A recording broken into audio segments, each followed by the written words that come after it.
Hello and welcome to another video and podcast from Fantasy Football Scouts. Here we'll discuss the best armband options for Gameweek 29, which once again is a double game week. My name is Joe and joining me is Fantasy Football Scouts Tom. Tom, welcome. How are you? Yeah, good, thanks, Joe. Yeah, I'm all right, and you can hear me, which is yes, which I know. Is I gave a little celebration in my head. Yeah, no, I think we're back on track this week. I think apologies to everybody watching last week. I think the issues were at my end with the internet, but yeah, all good here. I was up at Villa Park on Saturday, so an enjoyable afternoon. A surprising afternoon, would you say? Massively, yeah. We headed into the ground expecting a tight game against an informed Southampton side, and we completely blew them away, which was great. So yeah, a good Saturday, and now kind of looking forward to another double game week in FPL. Yes, indeed. I've had a few technical issues of my own, so I was a little behind schedule today, but we're here now, and I've even loaded up some pictures and some tables, so that's all good. Just before we look at some of the captaincy options, I just want to welcome everyone who's joined us in the live chat already. Joshua, Peter, Ronnie, Field FPL, Sandeep, Sugan, a Real King and more. So what we're saying about it's a bit early for April Fool's joke, so we're titling this "Is Kane better than Salah?" and there is method to our madness of saying that, so we'll talk about that shortly, but before we do, I understand you've got a few words to say about Fanteam, Tom. Yep. So the weekly monster tournament they run, it came back last week, and there is a new one for this coming week for game week 29. Now the monster is essentially building a free hit 11 for a single game week. So it's quite good to kind of have a stab at that. And there's a big prize pool as per normal with these fan team competitions. So if you're into that kind of thing, and a few things take your fancy in this coming round of fixtures, and you've got a good few ideas for a few picks, then go and take a look at that. Rightio. Let's have a look at the fixtures first, because as we said earlier, it's a double game week, and so we've got a number of teams playing twice. So what I've done is I've got the fixtures up on the screen, and I've also got a little snapshot of the fixture ticker from the Fantasy Football Scout members area. It's a very small bit, and this just shows the teams that are playing twice, and I've listed it in fixture difficulty. So we can see from the fixtures that Brighton play Spurs, but they also play Liverpool. Arsenal are against Liverpool. Arsenal have Leicester as well. Liverpool obviously have got Arsenal, but they've also got Brighton. Meanwhile, Everton play Newcastle. Everton also play Wolves. So in terms of fixture difficulty, it's Everton who are top. 2 home games, Wolves and Newcastle. Winnable. Well, that was until we saw Everton last night against Spurs. Then next is Liverpool. Fixtures probably irrelevant for them, but anyway, Brighton, Arsenal away. Then Tottenham, another couple of away games. Manchester United and Brighton. Arguably, they've got the easier tie. Newcastle, a couple of away games, mixed bag. Chelsea away, and then Everton away. So I possibly won't be using my bench boost with Dubravka this week, because it's effectively a single fixture. Arsenal, Leicester and Liverpool at home, Brighton, Liverpool and Tottenham at home. So just recapping there. My instinct is to captain Salah, but Harry Kane is slightly turning my head and is currently my vice captain. So in essence, I think this is going to be for those that own both, this is going to be a decision to make, isn't it? Liverpool or Spurs, Salah or Kane. So I've got some stats on the screen. Last 4 show the expected goal involvement. Salah 4.63, and he's scored 3 goals. And Kane 3.89 for his expected goal involvement. He's in fact scored 5. Shots on target, Salah just trumps Kane. Salah also trumps Kane in terms of chances created and shots inside the box, but they are both good options. So, which one? Which one are you gonna captain? I'm the same with you, Joe. I own both players, and I've currently got the captaincy on Salah and the vice on Kane. I think when you look at these fixtures, it's not like the last double game week where Liverpool had Norwich and Leeds, and those fixtures immediately jump out and scream goals. I think when you look at these fixtures across the board, really, with those doublers, they're up against tougher defences, are up against better attacks, and vice versa, I suppose. And basically, when I look at it, I mean, it does look tough, I suppose, but then you've got to look at the recent form of a team like Brighton, who have lost 4 in a row now and conceded 9, which is very un-Potter-like, but they're in a bit of a difficult moment. And as well with Arsenal as well, I mean, they've conceded in their last 3 now against middling teams, really. They conceded a couple at Watford at the weekend, conceded against Wolves and Brentford as well of late. And I think the good thing for Salah is that Arsenal, they did struggle a little bit with those kind of quick transitions at Watford, those players like Cucho Hernandez and Emmanuel Denise at the weekend. You've got to think, if they're struggling to kind of contain them, which Arteta spoke about after the game, they're going to have their hands full with, Salah, Mane, Diaz and co. So I'm looking at Liverpool at the moment. Salah hasn't scored as many of late from open play. But I think when you look across the season, it's 19 goals, 11 assists, 8.5 points per match, which is better than any other player, I think, bar Ben Chilwell. And Chilwell, of course, has only played for, I think, 5 or 6 matches this season. So everything points towards Salah for me. And I think if I still had that triple captainship, I'd be tempted as well with this double. Yeah, definitely. I mean, I've already used my triple captainship, massive brag to say, with my 84 points so far. But if you haven't used it already, it's Salah. It's a good time to use it. It's also worth pointing out he's on penalties. He plays Arsenal. Arsenal's disciplinary record is still as brilliant as it's ever been for the last few years. A lot of red cards. Could be some penalty opportunities there. My team Brighton. I mean, I thought when Dunk came back in, they would sort of shore themselves up a bit, but no. It's at the moment I can only put it down to one of those things, but I don't think they're going to turn it around that swiftly against Liverpool. No, and of course that applies to Kane as well, who is up against them too. So it's good for both players.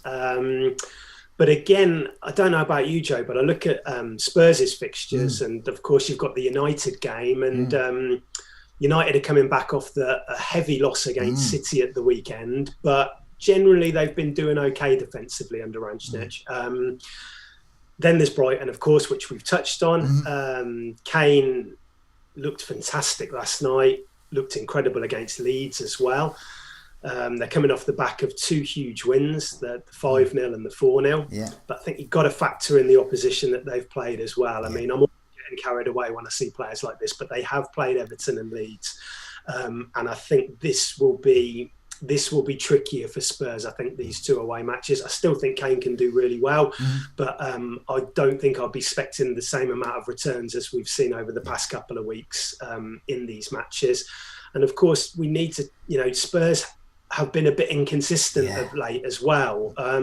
They've put in those 2 back-to-back big Premier League wins, but in the middle of that, or around that, was the Middlesbrough FA Cup loss when they fielded a strong team.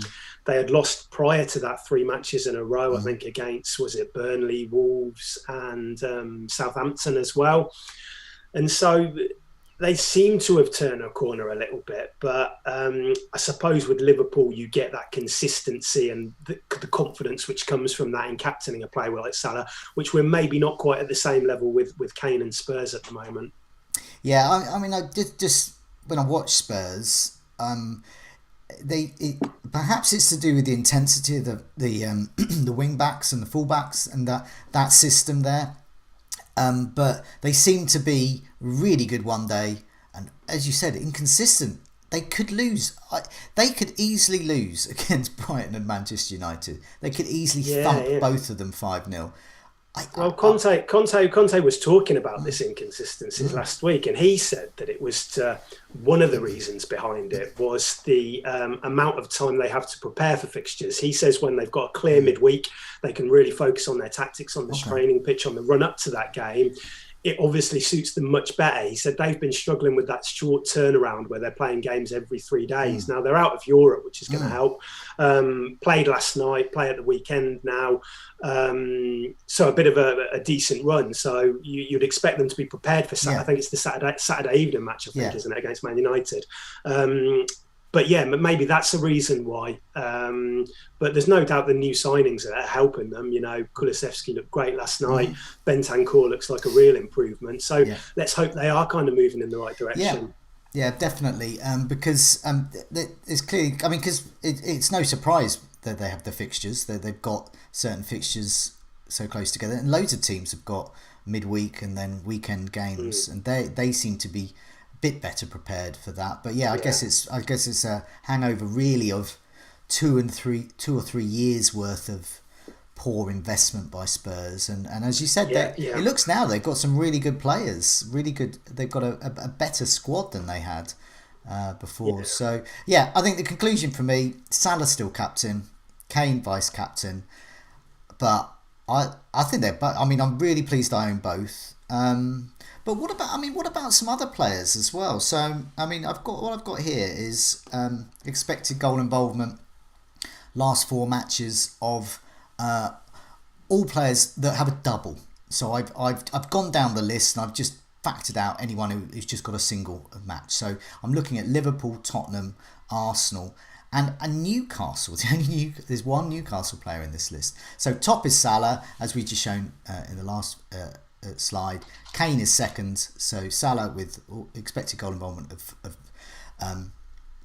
nearly 5 over the last 4 matches. Kane nearly 4 over the last 4 matches. And then Mane doing really well, a great differential if anyone's got Mane. Double game week coming up, obviously. And Lacazette, his assist potential is huge. But as we'll talk about in the Scoutcast, he may have been slightly fortunate there to register quite such a good return last time out.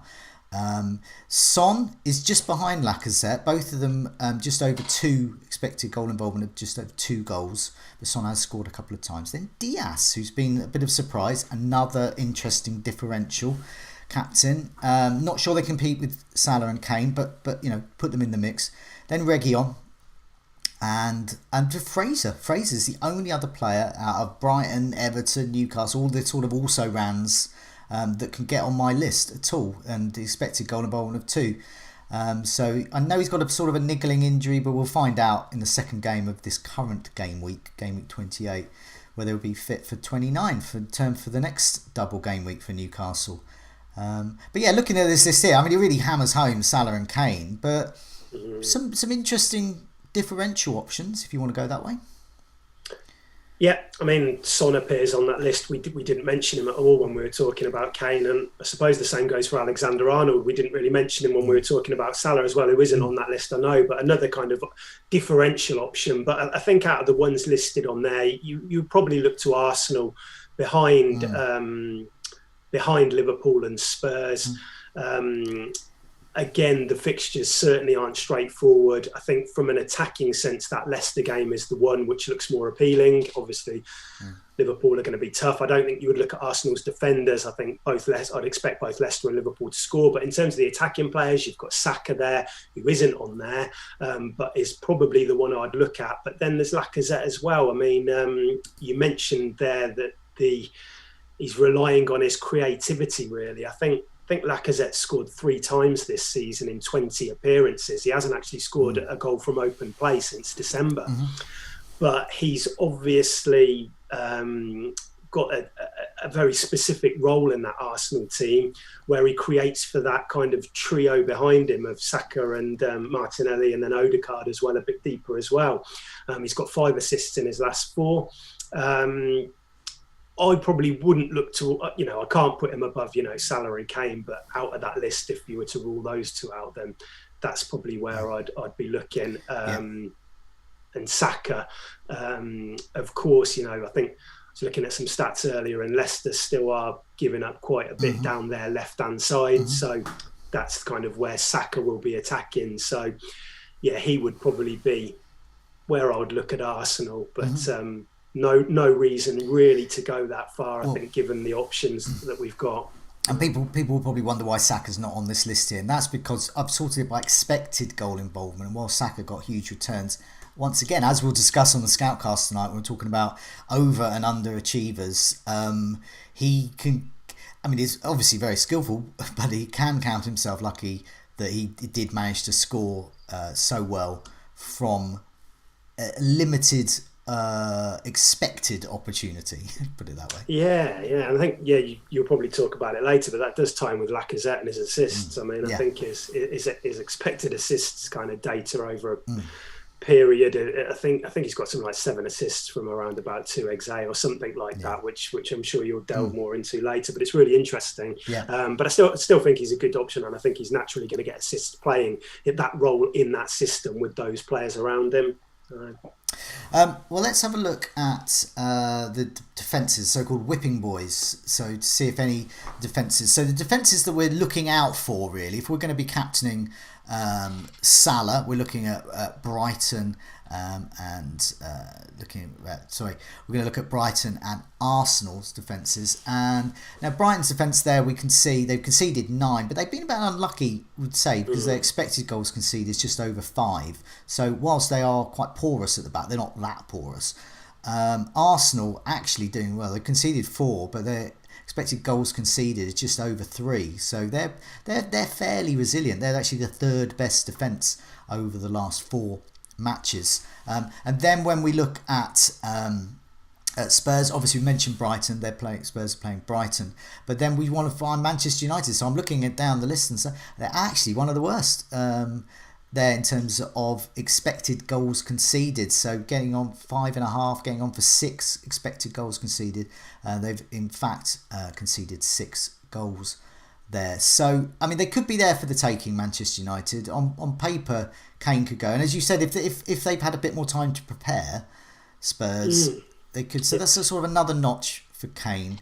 I think the City game probably skews that a little bit, because obviously 4 of those goals came for United. So then if you remove that, I mean, that's the case with a lot of the tables when City appear against you or Liverpool, then you suddenly have a bit of a dip. But these tables I really like, just for a little snapshot of what's been happening recently, and then you can delve into them a little bit deeper and kind of think why that might be. I mean, looking at that, the Norwich and Leeds match might be an open one on and obviously not involving the double game weekers, but could be good news for Rafinha. Yeah, they are. I mean, once again on the Scoutcast, we'll talk about underachievers, and Rafinha's definitely on that list. But Leeds expected goals conceded over the last 4.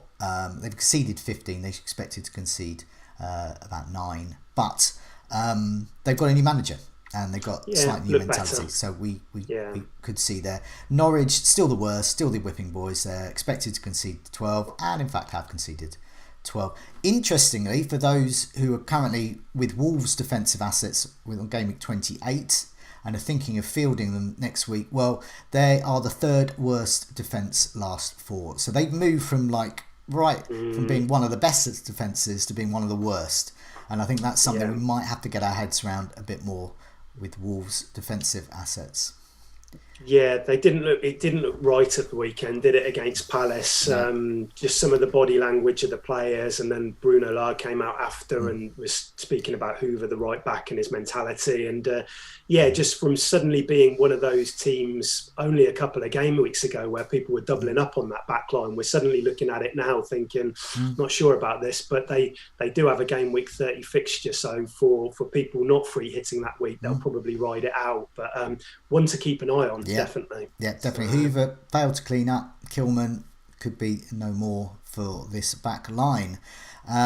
Elsewhere, looking at some of the better defences there, Liverpool at the top. Liverpool and Chelsea have only conceded a goal, and their expected goals conceded is well under 3, so which makes them the best defences, which was one of the reasons why so many people were interested in Chelsea back line at the moment, and obviously Reece James's attacking returns have added to that. But speaking of attacking returns, Robertson, Alexander-Arnold, these are great assets that can get attacking returns, Yeah. And as we can see here, they are part of currently the best defence as well. So, Yeah. we speak about this often. Captaining Alexander Arnold or Robertson, it's not actually that's not a bad shout. I wouldn't, if I saw that on a team, I wouldn't think that was too bad. What do you think? Yeah, I mean, we talk about. I mean, it's difficult. Any other season, Alexander Arnold probably would have been captained a heck of a lot more than he has been this year. It's just been because Salah has been that good and that consistent that we haven't had to look away. But I know some people that have captained Alexander Arnold and have had some joy. I suppose in terms of their clean sheet prospects. I suppose the Brighton game is the one you would look at as the most chance of a shutout.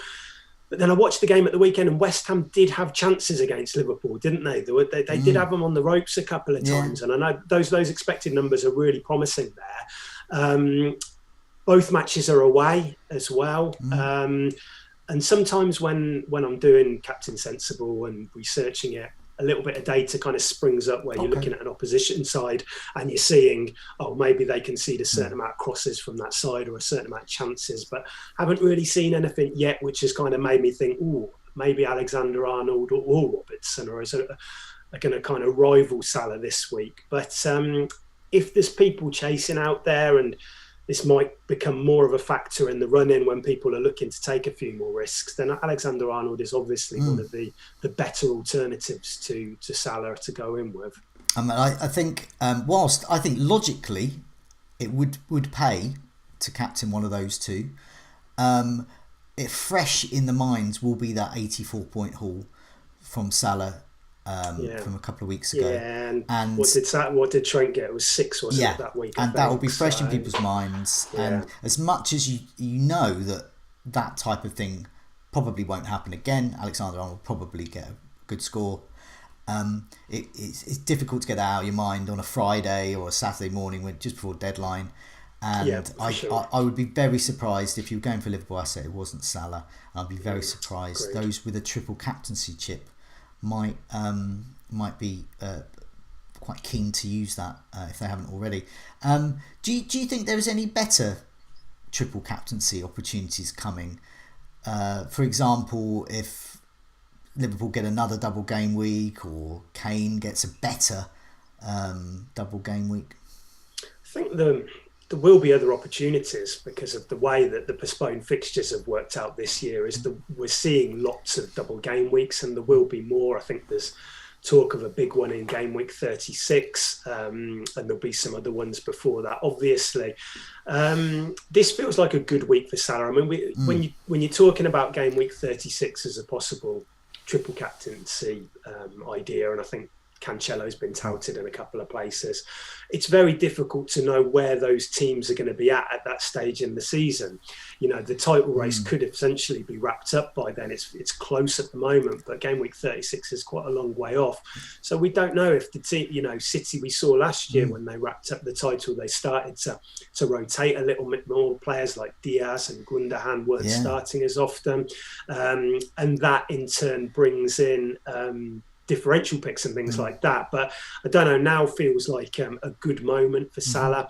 I think he'll start both of these games. I think the fixture, looking at Liverpool's kind of schedule, I suppose the worry might be the Watford game, which comes after this because of the timing of it with Champions League and everything, some tough fixtures around it. But for these two, I think this feels like a good week or a good game week for Salah. And I mean, I've already used the chip like you, Joe, in 26. But if I had it, I'd be tempted to use it now, I think. Yeah, definitely. And it's exactly what you said about the rotation as well. And of course, with Diaz, with Jota, with Firmino, with Mane, Salah, I mean, you can't get them all in. They're all great. So you'd be happy with any of those three really playing if as you said, as champions, as if they progress further in that competition, and those games become a bit more important than perhaps an easier game in a double game week, should they get another one. So it's all speculation from my part at the moment, in that we might have a title race which goes to, well, hopefully we will do, right to the end of the season. But I just think if you're pinning your hopes on a Salah game week 36 or a Cancelo or something like that, I don't know exactly who's more likely to double in that game week. But if you are, it might feel a bit risky doing that. And so this feels like a good opportunity against two. It's not got the appeal of a Norwich and Leeds at home, but we know what Salah can do. Yeah. And he's more than capable of getting a brace over these next couple of games. So. Just before we go, I just want to mention a couple more people in the chat. Field FPL, he's triple captaining Salah, so good luck to you with that.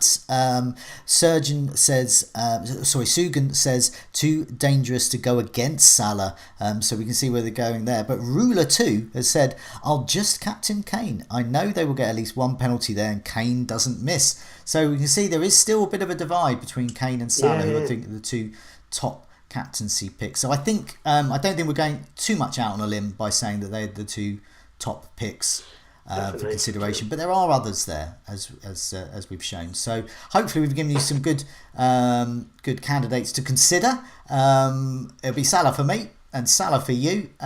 So Tom, good luck with that decision because it's the same as mine. And thanks for joining me, and we'll see you next time. Brilliant. Thanks, Joe. See you soon.